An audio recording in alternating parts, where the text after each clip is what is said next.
Hallo zusammen, hier ist Crown Cletus oder Chris. Hoffe, es geht noch gut. Im Hintergrund logischerweise und wieder mal GTA 5. Wir sind hier gerade online, selbstverständlich im freien Modus. Zusammen mit dem Trappy ganz sicher, der Marat und der Isodope sind, glaube ich, auch noch irgendjemand rumziehen. Der Colosso eventuell auch. Zum Teil hört man vielleicht sogar noch ein bisschen quatschen, weil man ist natürlich recht am Texten, wenn man hier im Zeug rumchattet und schwebt und fliegt. Ja, das Game, also für die es gefällt, denen, es nicht gefällt, dort kann man natürlich nichts machen, aber eben denen, es gefällt, es ist einfach so, es ist so geil. Die Grafik ist selbst mit der tiefen Auflösung so wunderschön. Sie haben nur schon die Nebenschwaden dort vorne in diesen Bergen rein. Es sind so viele Details, die sie darauf geachtet haben. Und zum Gamen funktioniert es auch so ausgezeichnet, aber eben, ich erzähle euch da jetzt nichts Neues, nehme ich an, was ich eigentlich durchgeben und da der Grund ist für das Video.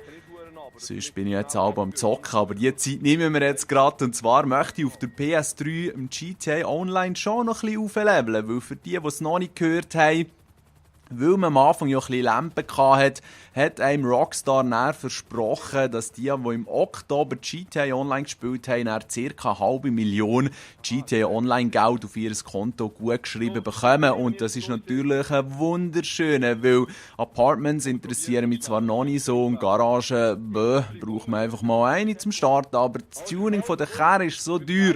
Und darum ist das Geld richtig willkommen, aber auch für sonstige Ausgaben, wer nimmt schon nicht gern 500.000. Also, lange Rede, kurzer Sinn, ich möchte auf der PS3 mein GTA Online-Erlebnis auch noch ein bisschen erweitern, das heisst noch ein bisschen aufleveln. Und ja, ich fände es richtig geil, wenn da der eine oder andere von euch vielleicht auch online wäre. Und zwar am kommenden Samstag, ich muss da schnell den Kalender führen, das wäre der 19. Oktober, am 8. am Abend, das heisst 20.00 würde ich sonst mit der PS3 online kommen, mal ein bisschen GTA anzocken. Und vielleicht ist ja der eine oder andere von euch dann auch online. Und schreiben mir doch in die Kommentare, wenn ihr auch ein bisschen mitspielen möchtet. Es wäre natürlich ganz geil, wenn wir 16 Leute zusammenbekommen würden. Ja, weil dann kann man aber richtig durchdrehen und schön ein bisschen aufleveln und so. Meldet euch, wenn ihr am 19. Oktober, das ist der kommende Samstag, auch Lust hättet zum Gamen am Oben am 8. Das wär's gewesen. Habt's gut, viel Spass mit GTA 5 zocken. Ich freue mich auf den Samstag, macht's gut, schön zusammen. Oh nein, Jungs, die Stromleitung, die berücksichtigt es nicht.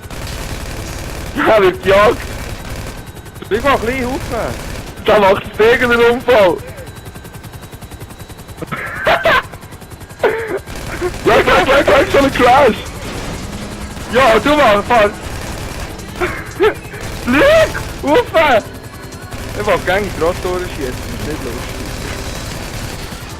Der ist tot.